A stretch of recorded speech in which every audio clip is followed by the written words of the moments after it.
You are listening to Key to the Bridge, brought to you by your friends at Keystone Therapy and Training Services, where we will be sharing human stories, talking about community resources, mental health, and wellness. This is a podcast for everyone. Welcome. All right. Welcome to Key to the Bridge. I'm Erica Bosque. We're here today with, I don't know, what number of podcast this is. I forget what number we're on. Anybody remember? I think this is number 4. Quattro. Amazing. We're here with our 4th podcast. Really excited today. So what we're going to be talking about today as we move into, well, we just had Mother's Day and we're moving into Father's Day, is really looking at what it's like raising kiddos right now. And I am excited to have my guest here introduce herself and tell us a little bit about what you do here at Keystone Therapy and Training Services. Thanks for having me, Erica. My name is Natasha. I've just started working here. I am passionate and looking forward to working with families, building them up, providing resources and strengthening their communities as much as possible. Working with those who are older as well, just to make sure that they have the resources that they need as well. So just making sure people are strong and able to stand on their own 2 feet. Really excited to have Natasha with us. I think it's really appropriate actually in this moment to say that Natasha and I met while she was in the Master's in Social Work program at San Francisco State. Mm-hmm. And I was technically her teacher and she was technically the student. And mm-hmm. we immediately bonded over going to school mm-hmm. and working and raising children. And that is part of the reason why I'm excited to have you here today, because we've had lots of great conversations, both professionally and personally, about where we're at and what we're doing. So I think what happened is the beginning of this month when we rolled into Mother's Day, I've become very aware of what that day can actually really be about. Mm-hmm. And it really got me thinking about the people who raise kids. And this idea of, sure, there might be the birthing person who had the kids, and then there's all of the people around them that support them or maybe don't support them mm-hmm. in that process. And so I was really thinking about reflecting on how I grew up and what those roles looked like. And so as you're moving into this phase of motherhood and doing all the things that you're doing, what are some of the tidbits from your background and history with your family that you feel you are bringing in to this phase of raising, and some stuff maybe you're like, nah, I'm not going to roll into that, because we're in a time where really looking at how you raise your kids is overanalyzed in some ways. We got a ton of information, and then there's other areas I feel like we're not talking about it, elements of it at all. So what are your thoughts on that? I think for me, as you can hear, I have a British accent, but I'm of Nigerian descent. So I was raised by a Nigerian mum. She was very much a single parent, most of my upbringing. We had the joys of her working 3 jobs while we were little. But one thing I respected about what she did was the ability to be resourceful. My mum made friends with everybody. She can chat to the whole street. And what that meant was... yeah. She could. And what that meant was somehow we never lacked as a family of 5 children and 1 mum. My mum would go shopping in a shop called Iceland where they did buy one, get one free. And she had best friends that did that too. Mm-hmm. And when they bought their buy one, we got the get one free. And vice versa. So one thing I definitely took from her is how to be resourceful. You don't have to always live on the edge if you've got community and you've got friends and you really pull on them. It was very much you scratch mine and I scratch yours. And somehow we never lacked, Mm-hmm. So I do take that from her. And it happens now that I could be out with my 3 kiddos. I've got 3 kids. And I could be talking to people for hours. And then my daughter will say, Mum, do you know them? I said, no, I don't. But kid you not, they will be the people I end up calling on, Mm-hmm. Moved to the US 2 years ago and making friends with my whole neighborhood. It was great because If I'm running late somewhere, I had a neighbor who could grab my kids for me. So the importance of being able to make friends, being able to speak out, ask for help, because sometimes you're too embarrassed to ask for help because it's as though you haven't got it together. But I learned from mum growing up that it's once you've got friends, you make those friendships, it's not hard to ask for help if they're genuine friendships that you've built. Okay, I don't know. Do we need to talk anymore on the podcast? I feel like that's all the advice we probably need in raising children. I feel like that might be the end, the shortest podcast of all time. Yeah, Natasha, that's super important. I'm thinking about what you're saying in terms of asking for help and community. Those are really important pieces of raising kiddos. How old are your kids? I have a 5, 9, and a 12. Okay. So, yeah, okay. We're in a similar boat. My kiddos are 9, and then I have 2 6-year-olds because twins are fun. And then I have a 2.5-year-old. So, yeah, we're very much in similar phases. So what I'm thinking about for you is you literally just described an experience that's actually really similar to your mom, like moving to a different country, bringing your kids, having to start over and like from scratch. And I think that's something too that I'm noticing in parenthood is with raising kids is like the amount of times you have to start over. Mm-hmm. Oh, yeah. And that isn't something that's discussed very often. We talk a lot about the phases of kids, but we don't talk a lot about what those phases do to the people who are raising them. Mm-hmm. I'm in a phase myself right now. I walked in today. People asked how you were doing. And I'm like, well, I haven't really slept much in like the past 6 days. Mm-hmm. And that's because my sweet 2-year-old is just deciding at like between 3 and 4 o'clock that we need to hang out. Oh, dear. You know, it is, oh, dear. Oh, dear is right. My eyes are burning, and it makes me really excited that I'm recording a podcast. The camera's very zoomed out, or the circles are coming in thick right now. But, right, that idea of you have to just adapt is also too like what you're talking about on the fly, like figuring out like what you're gonna do. Mm-hmm. How do you feel around? We're working on ourselves, and we're also working in the community with families. What are some of the things that you notice people are the most hesitant to ask for help about, or kind of really struggle with the obstacles of adapting as you're raising kids? I think one topic that's always difficult is money. Oh, money. And no one, you rarely find people who like to talk about money, especially when you have a lack of it. There's a lot of issues around pride as well. That would someone look down at me? Would I lose the respect of people if it looks as though I can't provide for my kids or for my family? But what you actually find a lot of the time is that people actually notice, and they're hoping that you would ask for that help, because sometimes we don't want to intrude in your space and make it look as though we do know that you're maybe struggling. I found a lot of the times when I've asked for help, people have actually noticed, but didn't want to step on my toes and wanted me to actually reach out. And most of the times when I have reached out, I have had help. Yeah, I think about how when, at least I'm speaking for myself, but like having my first kiddo, you have the illusion in some ways because there's like one baby mm-hmm. that maybe, I can do this. Like, you've got it. And our culture really promotes that. Mm-hmm. You just have one kid. Mm-hmm. Having 4 kids, people who have 1 kid say that to me a lot. They say, I only have 1. And I'm like, I also know why people have 0. Yes. Let's be clear. People who say, I don't want to have kids, I'm like, I completely understand mm-hmm. why you don't want to have mm-hmm. them. So I think about that because the example being then going from 1 to 3 kids, or people who go from 1 to 2, right? That example of, like I've handed my babies to strangers in the grocery store, right? Mm-hmm. Just because they're like, hey, let me help you. And I'm like, yep, thank you. Let me, let me deal with this. And that shift, I feel like takes too long mm-hmm. for a lot of us. Like it takes too long to realize that we need support.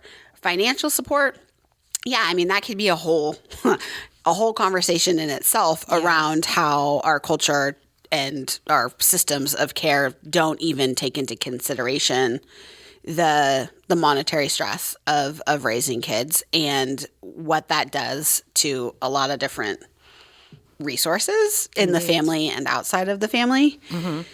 And we live in Sonoma County, so we need millions of dollars to live here. Millions of dollars. Yeah. And that's a really important piece to, you're talking about the stress of the money. I think about too what you're saying about people stepping on toes. And I wonder sometimes where that comes from. Right? You talk about pride, that we don't want to have somebody think that you're weak or you're not doing it right or whatever. Mm-hmm. And I'm with you. I feel like 99% of the time that I have asked and said, hey, I've done the same thing. Let me hold your baby, love, while you lift that bottle of water or whatever we're doing to like just help each other. Or I think about when we go out with the kids to the park and I always bring an excess amount of snacks because I have the privilege that I can bring extra snacks. Mm-hmm. And other kids, congregate to our blanket and we share. And the amount of parents who will be embarrassed. Oh, no. You can't take it's their. Okay, we're fine. Yeah, we can't take their food. You can't take them. I'm like, no, I got fruit snacks for everyone. Let me make it rain fruit snacks right now. Right? Like it's just that piece around community that you talked about earlier, with like that we don't have that ingrained into the process. Natasha, you're making me wonder. So Sorry, Erica, there's something you said there. Go ahead. When you talk about our own upbringing and parenting, mm-hmm. and what you did there with the blanket. When I was younger, if I ever went to that blanket, my mum would have given me a dirty look. Saying, you don't go begging for people's food. Yeah. Even though we need the food. Yeah. You don't do that. That you went over. You didn't even just look. Just looking in that direction was wrong. Let alone going over to your mat to go and touch your food and talk to you. I think would have been killed at home. For sure. Out of pride and embarrassment. And probably that's why some people, due to their upbringing, wouldn't ask for that help because you see it as, you just don't do that. How do you asking people for their things? Manage your own. My mum will cook a cooler of rice and put it in the boot so that when we go to parties, we don't touch other people's food. That's intense. That's my mum. I think I've eased off completely. I think you have eased off just a tad. I think you have. I mean, I think that's totally true. Yeah. But it brings up a good point because I think that's what this year, like coming into Mother's Day and like Father's Day is creeping in, and maybe it's also because I turned 40 this month. Weird things happen when you turn 40. I turned 40 lots of weird things happen. We could talk about that later. But just turning 40 in general, it's making me notice too, like my parents and my grandparents and the people around me, like in a different way. And now I would say our kids are getting to an age where I actually have to raise them. Mm-hmm. I know that might sound like a weird thing to say, but when they're babies, having a baby in the house, it's real clear with Miss Mariah, the 2-year-old, that what I'm doing with her is, yes, I'm raising her, but I'm really keeping her alive. Mm-hmm. Like, right? I love her. I keep her safe. I feed her. I make sure she doesn't walk into the street. Mm-hmm. She's in some ways easier to soothe and manage. And then Dominic being 9 and Trevor and Braille, they'll be 7 in July. And now I'm like raising them. Like we're having conversations. We're setting boundaries. I'm thinking a lot about the examples that I'm setting or, Ryan and I, my partner in crime, raising these babes, like we're having all of these conversations that we weren't having 3 years ago. Like, how do you want to handle? And it's making me reflect more on the experiences that we had growing up. And where am I supposed to learn how to do these things? And you and I are in this business, Natasha. People come to us. Yes. For like resources. Yes. I'm supposed to have like the knowledge of the what answers. Yeah, like we're supposed to have the knowledge. People are like, what do I do about it? I'm like, right? All of this training and knowledge. And I've been thinking about like, how do we shift some of that pressure, because I think too, like that's the word I think about with your example with your mom, and like even the pressure you and I may feel around like, am I doing this right? Am I embarrassing my family? Are my children going to embarrass us? And how their, like your kiddos' mistakes too could reflect on you as the parent. And that is really, really sad and challenging to think about how that happens to us. And I noticed too, like you and I, we've talked about this a little bit before, like the level of, we use this word a lot now, like anxiety that people talk about having, and especially those who are raising kids, the worries. Like we can call it whatever anybody wants to call it, but that level of worry, we have so many. And I don't know. I mean, when I talk to my grandparents, their worries were some were the same and some were different, but I don't know if the list was necessarily as long. I just don't know. And so I'm wondering too, like, how are you feeling? I mean, you also have a geographic difference, like thinking about Nigeria, the UK, and being here in California. And do you feel like that level of worry you've seen in different cultures that you've been in, that it's pretty much the same? Or do you think it's more specific to us good old Americans? I think the things that we worry about as parents, looking at, I could say Nigeria, it could be more around education. Once you have your home, you own your home. You build your home, it's yours. So there's certain things you don't worry about in those kind of things in terms of keeping the roof over your kids' heads. You come to Britain, maybe, you have a mortgage, you have a roof over your head, you don't worry about healthcare, you don't worry about education. We don't pay for healthcare there, That's not worry. And I say it like that because as soon as I arrived in the US, my 5-year-old had a cold and called the doctors and they said, that'll be $540. I was like, say what? I was like, that cold will go. I'm going to go find cough mixture. He ain't that sick. But I can laugh about it now. That's literally what I said on Toledo. I was like, back at home, I could just go to the GP and I'm not thinking about that. I can call the ambulance. I'm not thinking about that. Yeah. And I quickly realised what some parents are possibly going through with their kids, deciding whether, is my kid sick enough? Do they really need this? And these are basic needs. So I'm just using that as one example. Yeah. The things that we worry about here in the US is not the same stress as what we worry about in the UK. And it's not the same stress as what we worry about in Nigeria either. It's different problems. When we talk about parenting, in these different kind of environments as well. Back in Nigeria, you have house help sometimes as well, and the house help you have, you put all their kids through school. So it's not as though they're just house help. I remember my mum, when she was growing up with her parents, they had people who were house helps and they got paid to cook. There were drivers, and it's still like that in Nigeria. Yeah. But their kids, they would pay for their kids to go to private school. So their kids would be educated. So all the kids of the house helps in my mum's background ended up being accountants because my mum's dad was an accountant. Oh, so he put them all through school. Yeah. And made sure they had the connections that they needed. Right. Britain, that don't work. Well, yeah, I mean, in Britain, you have the resources because the tax system is different there. But you have a different level of resources. There you go. So then you're paying for somebody outside to look after your kids or to provide the service. You're not going to have house help like that. No. So you have to manage that through friendships and networking and partnerships if possible. And then you come here. Here. And it's very different as well.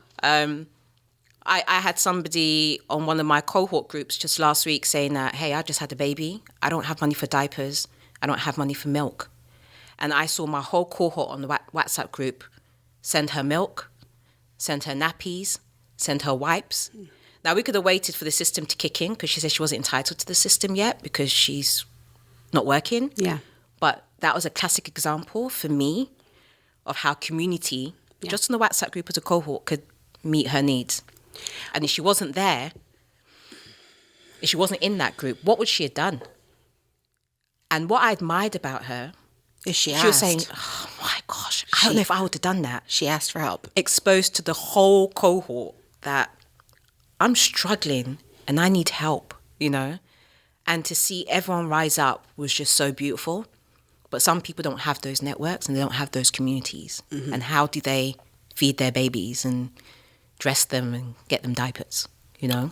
Well, and it makes me think about, you know, you and I are in this place where the amount of things that we're doing as parents to elevate, I would say, like our level of class and the level of resources that we want for our children is intense. And that partly is because what is given as basic needs here, we don't have a lot of that. Like it's like, you know what I mean? Like, so not only do I work for money, I work for healthcare. I work for paid sick time. Mm-hmm. I work for, if I'm lucky, 6 to 12 weeks of maternity leave. And my husband got 2 days of paternity leave, but at least there was 2 days, right? Mm-hmm. Like we work also too to have the resources that you're talking about that in some ways should be just basic and we shouldn't have to worry about those things. Mm-hmm. And so I think about that level of stress and worry that's put on us to figure out how to raise our children. And yes, we live in a beautiful, expensive, you know, community that does have resources that other places do not have. And so, yeah, I've been thinking a lot about that. Like, how do people do it and where do they go if they need help? And being in social work, right? Like, yeah, you and I have seen and experienced some incredibly challenging scenarios and people a lot of the time figure it out. And what I keep wondering is, are we ever really going to change how people raising kids get to figure stuff out? Because it just seems like we know too much now. Yeah. I mean, I would say, too, that elevates the level of the worry. Like, if you're on social media or doing anything and you're at all in a feed around parenting or children or relationships or whatever, like, the amount of information, too, we now know about the consequences of the things that can happen elevates the worry. Yeah. You know, I mean, you know, I think about, I don't know, and I don't know if our parents were walking around with this feeling of like, am I traumatizing my child? You know, are they going to be addicts? You know, we don't want body dysmorphia. Like, I think about like the amount of things that parents, you know, and people, just anybody raising kids now have access to in terms of levels of worry. Yep. And I'm not saying our parents didn't care. That's not what I'm saying. I'm just saying that they didn't have all of that also kind of in the fog of raising kids as things that, you know, jump out at you. Or, you know, videos of kids, you know, almost dying of overdoses and needing Narcan, or, you know, all of the violence that you're witnessing happening with children. Our level of knowledge is so much different. And so what you're talking about in terms of your family in Nigeria supporting other people in the community to have some other choices, being in the UK and not necessarily worried about basic needs, right? Because also in the UK, similar to your example here, if there is a family that needs resources, they're actually not going to leave the hospital without the resources. Very true. And someone's going to come to their house. Very true. And check on them to make sure that that baby and that family have the resources, because they're actually trying to like mitigate the consequences of not having those things. That's a different level of community awareness. Indeed. And then you come here and you can have all of that, but for a price. Yes. And then in addition to that, if you don't have the money, we're kind of going to make you feel bad. Yes. Here. that you don't have the money because you're obviously not working hard enough. Mm-hmm. And that cycle is what I keep thinking about, right? That's enough to mess anybody up. Oh, man. That's why we drink a lot of wine here. There's so much wine. I mean, I live in a county, right, where you have wine, beer, and weed on tap. And I think about that too, right? That this need to take a break is also starting to become necessary, or people aren't going to survive, right? Like this level of pressure. And then we wonder why our babies are also walking around being all anxious and worried. Indeed. You know? And so I keep thinking too, for us as parents trying to do this in a different way, even though I don't think I know exactly what that means. Mm. So like when you were literally working at your internship, going to school, yep.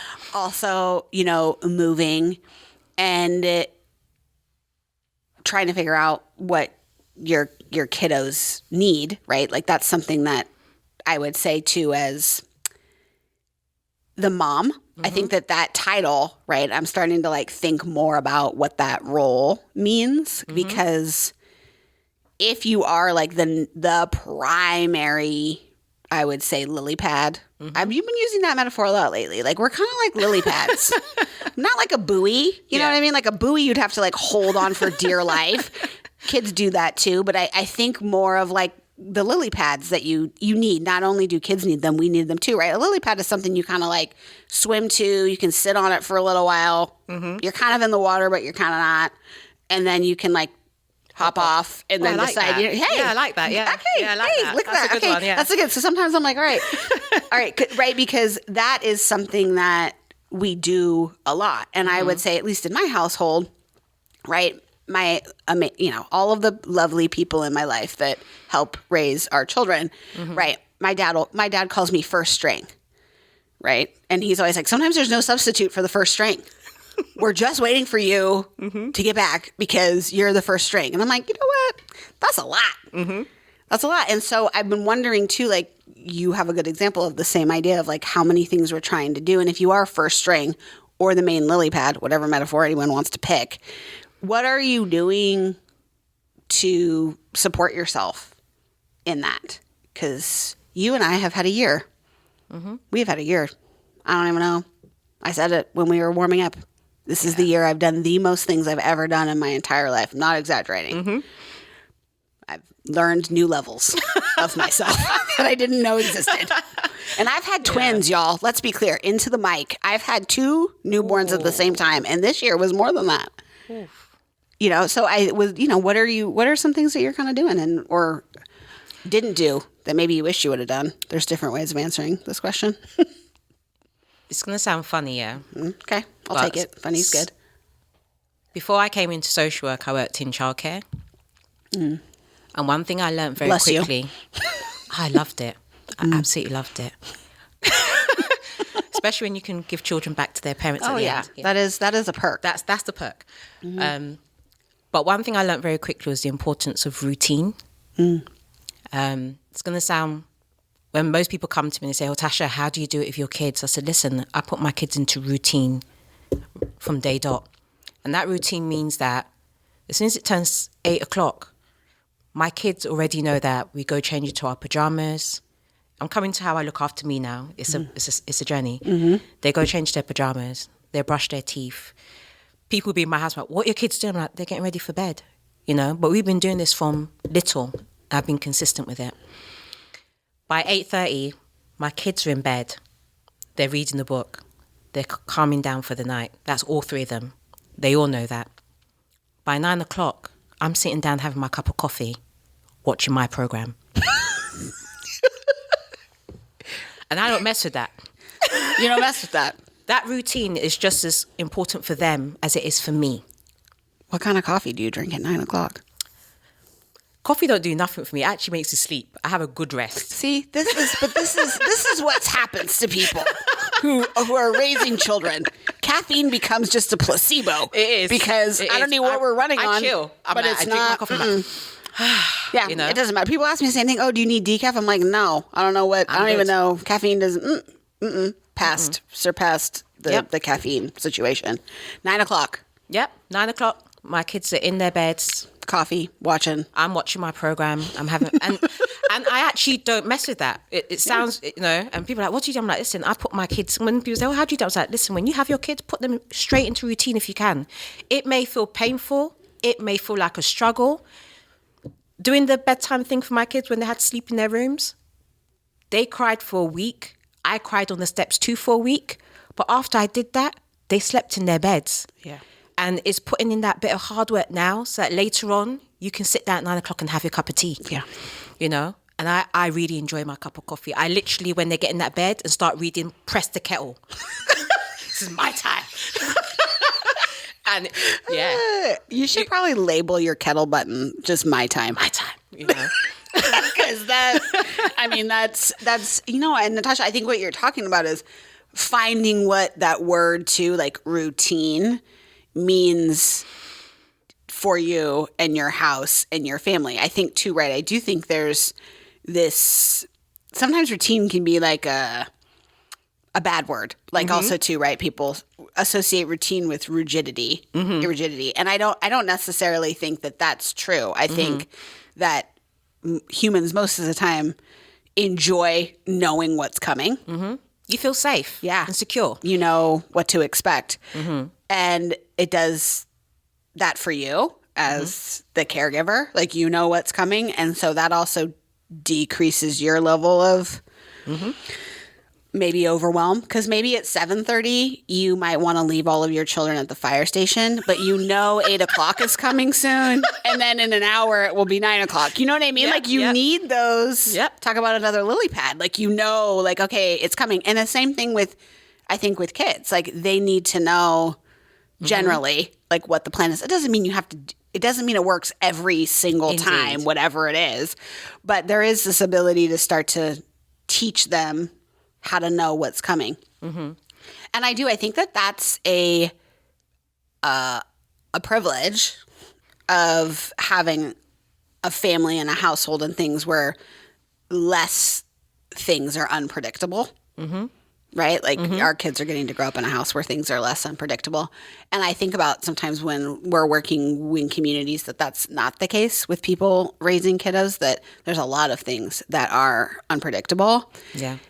How do we support people in the littlest things that they do know are safe and predictable? Because you're right, that brings a lot of comfort to people when they know most of the time things are going to be okay, or like what's coming up next.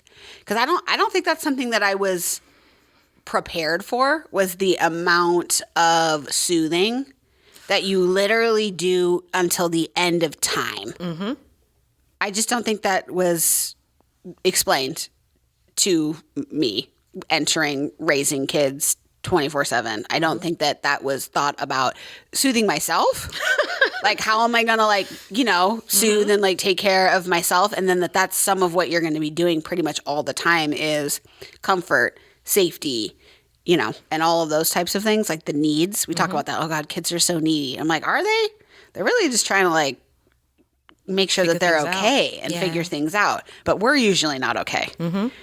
So I keep going back to that too, because on Mother's Day, people ask well, what do you want to do for Mother's Day? And I actually said, I'd like to be alone.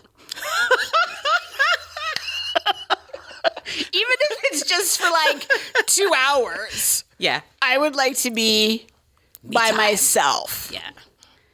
And the other reason, I think about wanting that is there's also the respect and the love and the gratitude for the other people who have the title of mother or grandmother or aunt or whatever these titles are that we're giving to these matriarchs is usually what the day is about. And I want to have space for that too. But it's also just this challenge of well, what's for me and then what is for everybody else in the community. And the pressure. This year I really felt I'm this is not, I don't know if I'm let's not. I mean, it was amazing. By 4 o'clock, I was really happy that we were doing all the things. But earlier in the day, I was like, man, it's another thing. Yeah. it's also another thing. Like, did I get the cards? Do we have the flowers for the people who, you know what I mean? All these things. And so I was really thinking about it this year on Mother's Day. I'm like, this is we got some weird stuff that I have to have a day. Yeah. Right? That there has to be a day where I'm like allowed to pamper or not do something, or at like that level of permission. Not do anything. Or not do anything. Yeah. Which is really not true. Yeah. If you live with children. You know, one of my Mother's Day moments that I didn't take a picture. I just enjoyed it. But it was technically Mother's Day. A little overshare. I'm trying to go pee. And all 4 children were in the bathroom with me. All 4. Okay. And no, I mean, I'm not kidding. Yep. Mariah had a book. Dominic was asking me a question. I don't even know what he was talking about. Trevor had a Batman on the floor, and Brielle was twirling around with like a scarf. And I'm sitting there and I'm like, this is it. Like, this is the level of sacrifice that you make when you're committing, I guess, to raising kids. So I ask that, I bring that up because I think that part around we're in this weird culture right now too, where we tell people a lot like, oh, your life is over. You're raising kids. Like you're never going to sleep again. I shouldn't have probably opened this segment with talking about me not sleeping, but that's, you kind of lose some sleep. That's true. But this idea more of like sacrifice, I think is a different level of a different word than talking about what you lose. You are choosing to give some things up for however long. And then you also gain other things. So I'm like thinking about, for you, is there some sacrifices that you've made raising your babes and doing all the things that you're doing that you really feel have impacted you in a really amazing way of like who you are now? I think so. I think one of the biggest things was going back to school, going to university.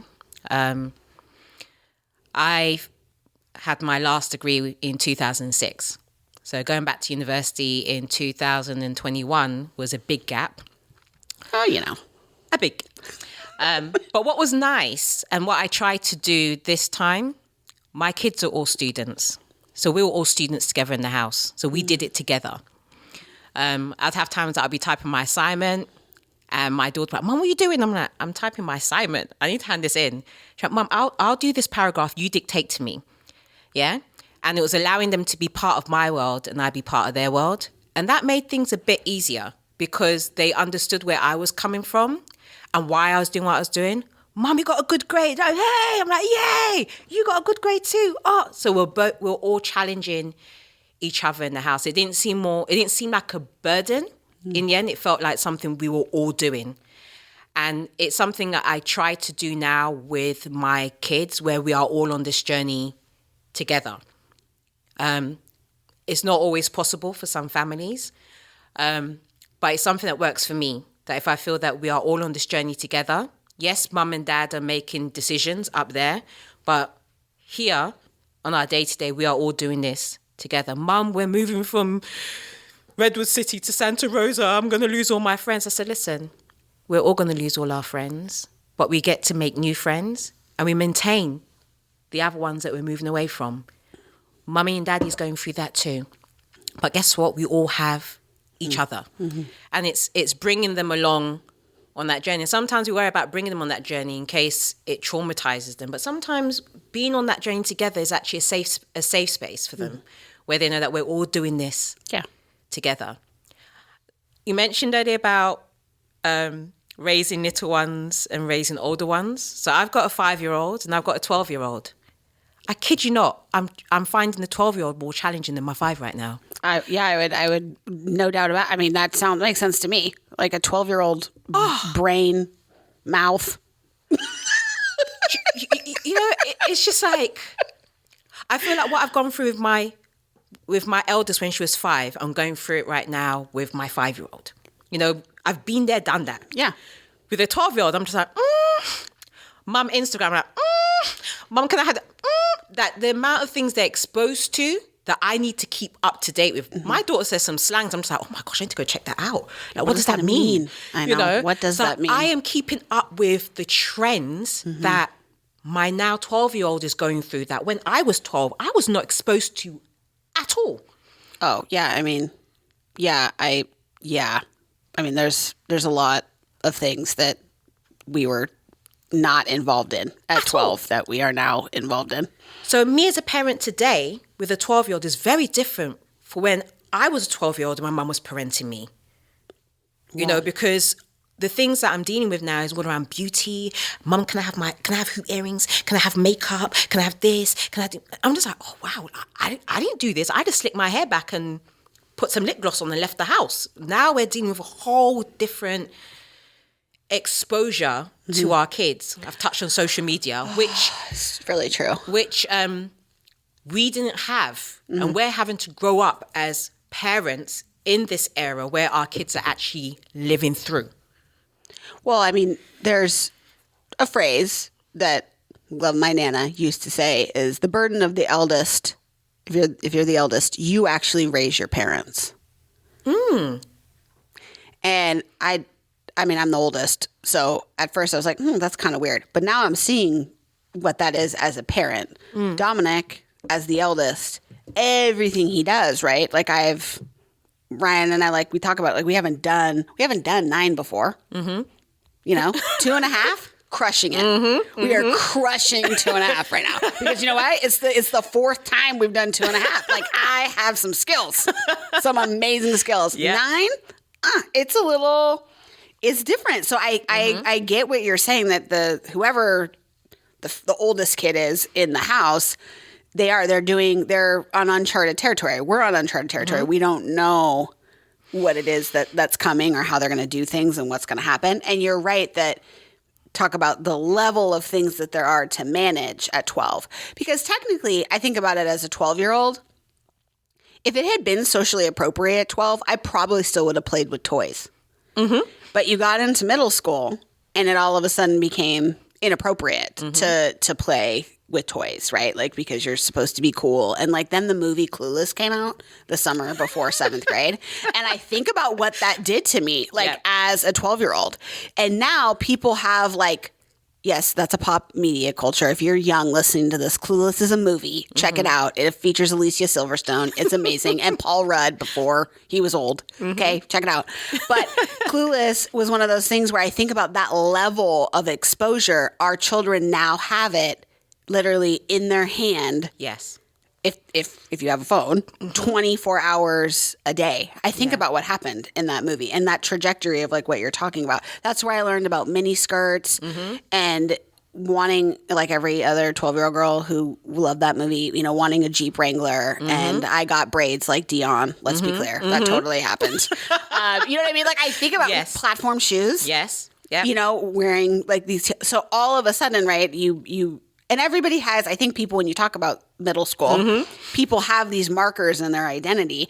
And I can't even, I also listen to Bone Thugs and Harmony. Oh, yeah. My dad must have been like, what's happening? Tell me what you gotta do. Exactly. Yeah. What is that song? What is that music really about? Right? I think about how us at 12, we were starting to do some of the things that I think 12-year-olds, if we're going to use that age group, are doing now. But just now it's just constant. You can have that level of exposure all the time. Yeah. Where, you don't have to make a mixtape anymore. You don't have to go to the warehouse to buy a CD. There's no, y'all know what the warehouse is. I'm totally, y'all know. I remember the warehouse. Yeah. So I just think that's also too, as a parent now, we're talking about the managing of the speed at which our children are exposed to things. And the Googling of what words mean is it's probably already outdated, but when my kids came home and they're like, oh my gosh, that's so sus. And I was like, sus? First of all, you sound like you might be having a stroke. Okay. Oh, Mom, that looks sus. Yeah, this. So you're you're slurring a little bit. What is happening to you? This is so sus, sus. I'm like, what's happening? Yeah. And they're like, oh, that's suspicious or suspect. And I'm like, everything is suspicious or suspect. Right? So just even that culture around like everything everybody's saying is maybe like not the truth, and like the drama around that. Well, you're in 3rd grade. Yep. This is not, this is okay, cool. So you're right. That word is probably already outdated. I'll ask Dominic about it later if they're even still using that word, but they're probably not. It's probably already changed to something else. Probably. Yeah. So I think about that, Natasha, like what you're talking about is this idea around what does it look like to manage to all of the things that we're having to manage, and the sustainability around our skills to do it. But it makes me think about going back to what you originally said at the very, very beginning is this community, right? So part of the reason I was excited to have you come and be here is I think you and I are already an example of some of what we're talking about in terms of how we're going to figure out who we want to be around while we raise kids. And like that immediate kind of like community trust, like let's figure things out. And yes, it helps that we love all the same things and we do all of the same work in the world and like all of that great stuff. But I think that is something that I'm hoping that the history of even what we've been through like in the last 5 years, I hope it like kind of starts to soften this conversation around how we're going to help each other. Because if I think about the amount of people right now too, right? We're in this little boom of people going back to having kids. It's interesting how you have like lulls. Yes, the pandemic babies is like a real thing, but just in general, we're back to like people kind of having kids and like doing the stuff. And we also have this blended family culture that's also happening, which is amazing, but it's also another kind of dynamic of what we've got going on. So I'm thinking too, what about working with families, get a little professional here, do you think is some of the resources or things that people could tap into more regularly that they're not doing? I think a lot of the times it's seeing what's out there. Many times you don't know what's out there. I can talk as a mother of 3. I'm married with my husband. He travels back and forth, so a lot of the time it's me doing a lot of the parenting when he's away. Something that I've really benefited from, that I think that a lot of parents, especially those who are the birthing ones or the ones that are there, primary parent, can benefit from, that I've found quite helpful, is developing a group of friends of like values. I've tried to make friends that have kids similar to the age of my kids, so I can pull on their knowledge, they can pull on my knowledge, we can be a support to each other. There are times I had a group of women, there's about 8 of us, that we used to meet every Friday. As soon as we dropped the kids off, for half an hour at Starbucks. And it was our time to just fix the whole world and our kids. Say what? He was masturbating in front of the TV? What did you do? And I'm like, my kid's 5 years old. Is he going to start doing that too? You know, wow. like we had all those conversations. Oh, my daughter's just started her period. Girl, I got a book to help you. You know, and that was priceless. My half an hour, 1 hour Starbucks meeting with these ladies who went to the same school as my kids and similar ages, and we supported each other. That's free. You don't have to pay anything for that.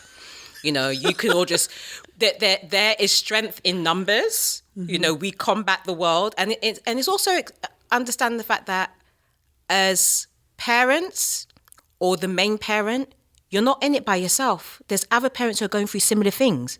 So where there's so many things you don't have in common, being a parent is one that you do. Your children are going to go through terrible twos. All our kids go through something similar. One of mine skipped that, in fact. I think she's there now at 9. Oh, she's having terrible 9s. Yeah. I mean, yeah. Yeah, I'm thinking about that now.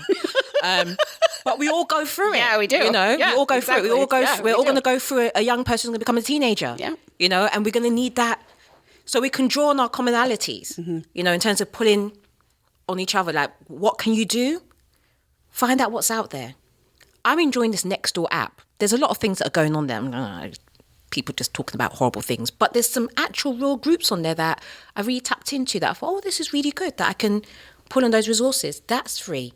It doesn't have to cost anything. It's about knowing where to find these groups and opportunities to help you as a parent and to support you to look after your children, you know, and have that bit of a break where possible. I'm just literally sitting here thinking to myself that if we came at raising kids and we actually used the village, we might actually be in a little bit better shape. I totally agree with you.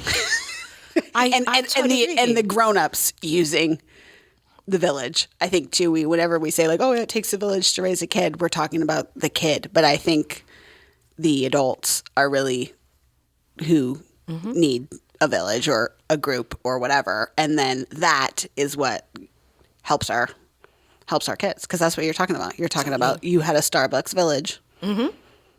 And we fixed the world. You fixed the world. We fixed the I mean, world. literally from, masturbation probably to global warming. You guys probably covered it all. Oh, yeah. Excellent. I mean, that's what you need. That's what you need on a Friday morning. Exactly. I mean, I think about that. Yeah. It's really important what you're saying. It's free. And I think we do. I think we are coming in a weird time right now, too, of people trying to figure out how to go back to doing that. I think we've gotten really used to being alone or just isolated, and we're trying to figure that out. Yeah, I mean, Natasha, I think we've come up with about like 14 different memes of things that we should probably add to the parenting feed, because I don't think those are comments that we're seeing as often as what we are not doing. We're seeing a lot of that, like you should be doing, and finding community is really, really important. And I hope people keep having conversations like this. It's really important to have it. Well, I appreciate you being here and your time and your amazingness. I'm so excited to have you here, and thank you so much for coming. Thank you for having me. You've been listening to Key to the Bridge, a podcast brought to you by your friends at Keystone Therapy and Training Services.